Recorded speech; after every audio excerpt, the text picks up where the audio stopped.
What is the Luke Belmar morning routine? How do you start every day? I think your morning routine starts the night before. It starts with how you position your morning.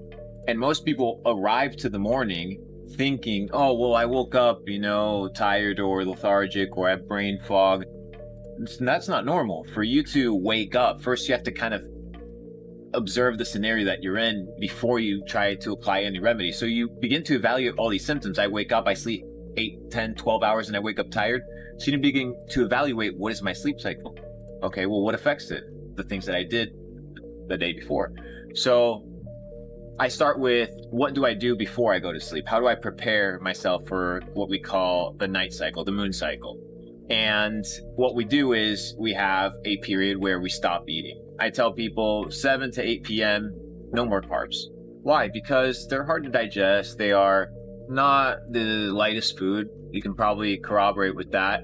And at the end of the day, it's been proven that intermittent fasting allows you to sleep better. And at the end of the day, you don't want your body to be focused on digesting food. You want your body to be focused on recuperating, regenerating itself, and recovering, which is the purpose of sleep. And if you're not waking up feeling rejuvenated and refreshed, something is the problem. So that's the first thing that I do. I position myself extremely well. I tend to like to have a fixed sleep schedule. I know Colin likes to have a fixed sleep schedule as well. So in my opinion, I position myself with 11 to 11:30. I'm in bed, no phone, no distractions. I empty my mind. Nothing matters because when I go to bed, things aren't going to change. I wake up in the morning. First thing I do is I go for a walk. 20 minutes every single day to set the intentions of the day. I don't get up, check my email. Nothing is of importance to me beyond me fixing myself, improving myself, and understanding, what do I want to accomplish today? Unless you have some sort of objective goal or reason for your day, you're going to kind of stumble around like an accident. Look how many days we just sit in bed scrolling. Oh, it's 11, it's 12, it's 1. We order DoorDash, it's 3 p.m., it's 5. And by the time you get out of bed, you start doing something, it's already dusk. The day is basically gone. And that is a situation that most of us find ourselves in. Why? Because we don't live a day of setting goals and intentions. So what I like to do, go for my 20-minute walk, set my intentions for the day. Today, I'm going to eat healthy. Today, I'm going to ground. Today, I'm going to exercise. Today, I'm going to make X amount of connections, relationships, whatever the goal is for the day, whatever I feel like I want it to be. And the best part is it's dynamic, right? It's not the same fixed thing every single day. I train in the morning, and by 9 in the morning, I have my first meetings with my team. So very light, very mild, and very simple. Into millions of dollars deep. What are you doing now to try and increase that gravitational pull and mass of yourself, intellectually, spiritually, and physically? Well, first let's talk about the results. Right. What has the gravitas, right? That's the Latin of gravity, gravitas, the ability to gravitate towards, the ability to pull towards. What has it pulled towards? 150,000 aspiring entrepreneurs and entrepreneurs from 70 countries waiting to get into Capital Club. So your concept is based on what? Natural law. Natural law is beyond the opinions of men. It is fundamental and it can be applied to any aspect of life if so you choose to perceive it that way. So when you talk about, okay, all these things that Luke is going to say, what do they yield? Well, it's yielded 150,000 hungry, desiring entrepreneurs that want to win, or aspiring entrepreneurs ready to join Capital Club. That's the end result. Perfect. You want an end result of do $369 times 10% of whatever that number I gave you. Just whatever that is, perfect. Let me give you the framework as to how you can achieve it. 1, your reputation must be unassailable. Your reputation must be pristine. Who you say you are, that is who you must become and who you must be. Hypocrisy does not work. You have to be authentic. Authenticity is what matters. That's number 1. The idea of being fake, first of all, doesn't work anymore. 2, it's expensive in energy. Why? Because acting, it's tiring. Number 1. Number 2 is your mindset. Understanding that unless you have a goal, you're not going to arrive anywhere. You have a goal, but then you need a habit and the patterns. We were talking about the idea of establishing these habits. Habits is this concept of habitat. So the ecosystem that you create around your action is also important. So if you don't want to have junk food, well, don't have junk food in your house. If you don't want to eat candy, well, then just don't have candy in the pantry. If you're gonna smoke weed and well, I got the munchies, well, just make sure that your kitchen is just clean of all the junk food. Why? Because you're creating the habitat so that the seed of effort, when you input it, that it yields result. The last thing you want to do is create an environment where you're fighting against yourself, dude. All these people are like, dude, I'm focused on girls. Like, I want to get, but every single But they weekend, live in Miami. Every single weekend they go out. They are on every single dating app. Every single time that they're supposed to be doing their work, they're out here interacting with women. And it's not the issue that you can't interact with women. It's the problem that your goal is misaligned with your actions. And if you want something, your actions need to reflect that what you want. You can't want something and then want another 1,000 other things that are the antithesis of that what you want. Because just like you have critical mass, you also have the black hole, which absorbs critical mass. So you need to observe these things, these little gaps in your life that are absorbing your potential to grow, and you need to mitigate them. So we often talk about the things that we need to do, but we often don't talk about the frameworks as to the things that we need to avoid. And many times in life, which is the beauty, it's not so much about how much you have, but oftentimes it's about getting rid of a lot of the things that you do have. I'll give you an example. Who would have most pleasure?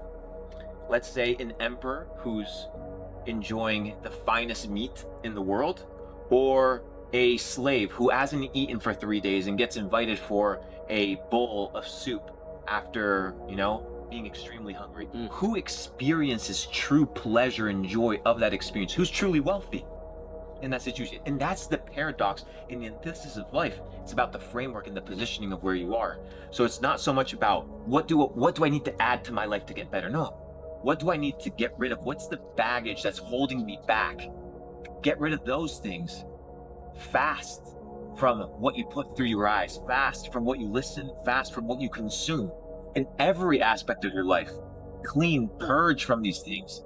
And then once you detox, well, then you begin to grow. Most people, they're not healthy. Therefore, they cannot operate out of a state of health. If your brain isn't functioning well, if your gut isn't functioning well, how are you going to trust your opinions, your decision-making process? No.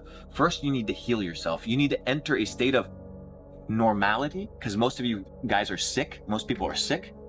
And then you make decisions out of that place. So cut out the bullshit. Focus on the little things in your life that you're doing well, and the rest you get incorporated over time. This is the best way to not be overwhelmed, and it's very practical for all of us. Look in the mirror. Ask yourself the 5 first things that come to mind that you need to change, and start there. And by the way, the most actionable way to do exactly what he just said is to start with a dopamine detox, right? We're talking about phones earlier, right? You quit checking Instagram and TikTok as soon as you wake up. You quit watching porn every day, which, by the way, you need to stop doing if you're watching this video. You stop the constant indulgences in things that are not helping you. But to do this, unfortunately, for most people, requires discipline. So, Colin, how do we establish discipline? You need to have complete alignment. Ask yourself, do you have complete alignment in what you say, what you do, and what you think every single day? Because for me, when I started entrepreneurship, I was thinking success, retire my mom, buy my, dad a car, travel the world. But what I was doing was complete opposite of that. I was still getting drunk on the weekends. I wasn't sacrificing enough in the gym. I wasn't eating healthy. I wasn't aware of the things that I needed to establish in my life to get those end results. So my thinking was good, my doing was not. And what I was saying, I would tell my friends, I'm going to do all this crazy shit. I'm going to quit my job. But was I doing the things that were going to allow me to do that? No. Until I got in complete alignment, conscious congruence, that's when everything changed. And now the best part, in my opinion, when you have something accountable to hold you to, like Instagram, for example, when you are constantly posting your life every single day, you are not only using that as an accountability holder for yourself, but everyone else as well. So it's a beautiful thing because everyone's watching you do what you say you're gonna do. You think it, you say it, you do it every single day. And not only are you leveling yourself up, you're doing it for the whole world. So by me doing the little things that I say I'm gonna do, that I do every fucking day, And you guys see me wake up at 4 or 5 a.m. every single day, doing the same workout, helping people online, sharing my wins, sharing my diet, sharing my macros, just sharing all the positivity. You are now, you now literally have to do it, or else you feel like They're holding you accountable. What you're doing is you digitally have created the habitat that creates the desire to become better. Why? Because you're not looking at ass on Instagram. You're looking at, okay, like these people are winning, and you're doing it from an interesting perspective because you're talking about purpose. And we talked about it this morning. You said, I want 10 million bucks. And I'm like, you're like, I want to make $10 million this year. And I'm like, is that what you want to do? And you're like, no. It's like, no, that's not what I want to do. I said, how are you going to make $10 million? Well, by helping people. How many people? Well, I don't know. Well, that's your number. It's how many people you can serve. Correct. That is the goal. Correct. And the money's gonna come, dude. Correct. Like, so many people are focused on the money, but they don't understand that the money is a byproduct of the energy that you emit. And one thing to add to this, there is money that carries good energy, and there's money that carries bad energy. Absolutely. And if you don't understand this principle and you keep bad money, you will be cursed. And if you don't believe it, so be it. And if you're not cursed in this life, you'll be cursed in the next. And that is the name of the game. So clean money, honest money, be a person of integrity, be a person of honesty, and understand that it takes a lifetime to build your character. It takes a lifetime to build your reputation, and it takes 1 single second for everything to come crashing down. So it requires professionalism. It requires your discipline and your habits to have this focus to continue going. And I think most of it comes from shaving a lot of the bullshit down in life. What are you focused on now? It's very simple. You need to know how much money you want. Why are you making money? Why are you making money? No, it's a general question. So we have this concept of, okay, you're making money. Why are you making money? How much money do I need to live? So when you're saying, oh, do I have to go get the bag quick? No, why? Because I have 100 years worth of expenses already paid for. So I don't have to adulterate my soul for a fucking clickbait YouTube video so I can make some AdSense revenue trying to freak some kids over some bullshit video, right? I don't have to do that. I don't have to sell myself. Why? Because I haven't positioned myself to be in a state of peace. Most people, they spend too much. They don't make enough. They don't create an environment for them to be at peace.